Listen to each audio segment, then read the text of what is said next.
I've said it once and I'll say it again. Anytime that the FOMC meet, it's a very volatile day. And even like with what we're experiencing right now, let me go ahead and start sharing my screen. You guys could see that NASDAQ all of a sudden when they announced no change, right? This was during the FOMC meeting. This is where the Federal Reserve comes together and they announce if they're going to be raising or dropping interest rates. I apologize that I was not able to go live. I didn't have the medications that I needed to kind of like tolerate my surgery, and it didn't open till later. So I do apologize for that. Just wasn't able to, and I didn't want to go live with just me being in a lot of pain. But overall, with what happened, NASDAQ market began to gap up. It then corrected itself. It then gapped up again. You cannot be surprised that all of a sudden that NASDAQ market can begin to correct itself. Now, please note on the 1 hour time frame, we're still bullish. We're a little bit more on the overbought side of things, but we're still bullish. On the 4 hour time frame, we're still very bullish, holding above the moving average, higher highs, higher lows, going back to retest previous highs. Even Bitcoin is pushing up for no reason other than, again, NASDAQ market pushes up, then so will Bitcoin. You can see that after Bitcoin's biggest sell-off in a while, Bitcoin started to recover after hitting lows of $60,000 just early this morning. So it would not surprise me, because when it comes to realization that everything that the Federal Reserve shared today was not good. They said that, okay, we're not going to raise interest rates. We kind of expected that.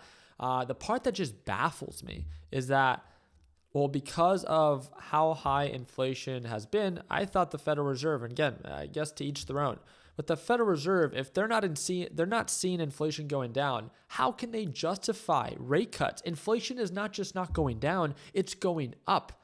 And this is the part that I think is going to be very surprising in the next few months, and then we just have to wait and see. If the inflation rate continues to come in higher than what is expected, I believe that it's just going to continue to get pushed back, and the market at one point will be so overbought that it's going to have to retrace, because it is factoring in rate cuts, and these rate cuts have not happened. Notably, again, it's just March, right? But with the way that the current inflation rate is going, you can't be surprised if they continue to get pushed back. Then at one point or another, again, things will just begin to tumble, right? Because banks and commercial buildings are not doing well with inflation rates being this high. We've talked about it before, where everything that was said last year, like, oh, real estate's going to boom in 2024.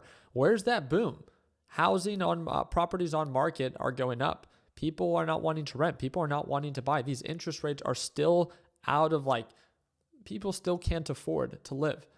Yet we're going to pretend like the market is all thriving and dandy. I mean, we even have Dollar Tree, right? They're closing 1,000 stores in 2024, if I'm not mistaken.